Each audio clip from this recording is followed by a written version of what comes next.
Hello, I'm Jake with another episode of CSTV News. Let's start off with the weather with Billy.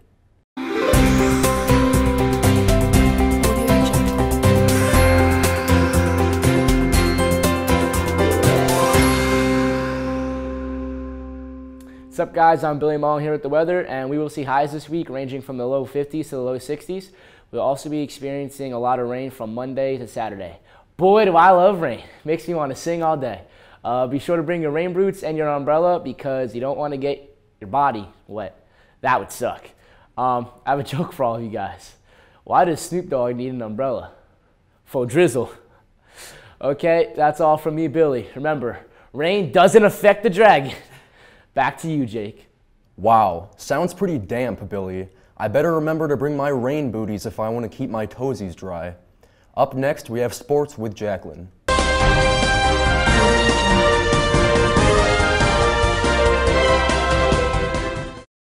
I'm Jacqueline with sports.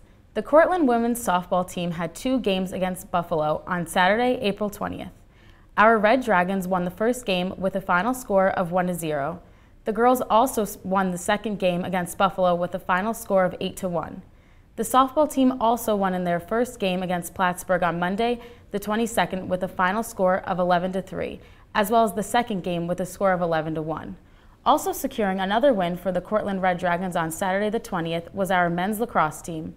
The boys had a game against Brockport and won with a final score of 15-7, and freshman Mark Esposito matched his career high with 14 saves. Keep up the good work, Red Dragons. Thanks, Jacqueline. Go Red Dragons. I wish I could play sports. Sad face. Now we have Tony with some Cortland conspiracy theories. Hey guys, Tony Jacks here. For those of you who remember our last broadcast, we discussed some notorious Cortland conspiracy theories. This week, we amped it up with more bone-chilling ghost stories that originated right here in SUNY Cortland. First off, the ghost of a former cook who haunts Brockway Hall. The story goes that he was seen at the top of a staircase by a former student. When the student inquired if the man needed help, he simply turned and walked away. Upon further investigation, no man fitting the description was found in the building. Another notorious Cortland ghost story takes place in Clark Hall. Legend has it that the ghost of a former football player haunts 716 of the residence hall. He could be seen standing in the window with a gash right above his eyebrow that constantly appears to be bleeding. Allegedly, he spends his time roaming the hallways and sitting outside the windowsill. So why does SUNY Cortland seem to be so connected to the paranormal world? One theory presents the idea that the graveyard that centers the campus is what these spirits are connected to. Is our activity on campus keeping them around? Could they be trapped, living lives that have long been over? Until next week, remember, you might not be alone while walking to campus. Wow, that's creepy. Lastly, we have Yulia with some entertainment news.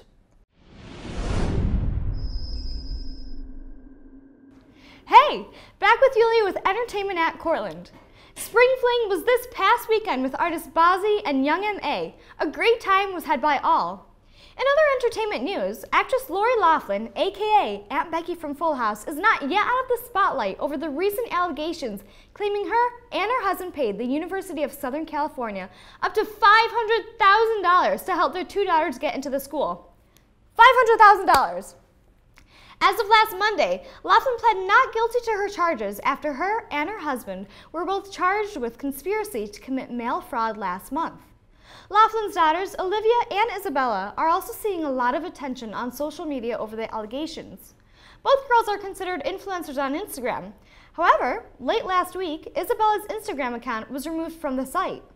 Instagram has declined to say whether they removed Isabella's page or if she took it down herself. We may never know. Loughlin's other daughter, Olivia, still has her page on Instagram. However, comments have been disabled, and as of April 21st, there hasn't been a new post on her page since February 28th. There is no doubt that Olivia's 1.4 million followers will be keeping a careful eye on her account after her sister's exit from Instagram. Thanks so much, guys. Have a great day. Oh my gosh, what a scandal. Now for some important news. On Wednesday, April 17th, the club Safer had their Take Back the Night March. This march is a way to unite the community, students, and professors of SUNY Cortland, and stand together to march against sexual assault and violence. All of the people who attended came to support the cause or have had some experience with sexual assault. There was a great turnout for this march this semester, which was at the Corey Union steps and continued throughout campus and parts of town. It was truly empowering to see so many people walking together and chanting sayings about the harm and awareness of sexual assault. Come support the march next semester. All right, that's all for me. I'm Jake with CSTV News. Until next time.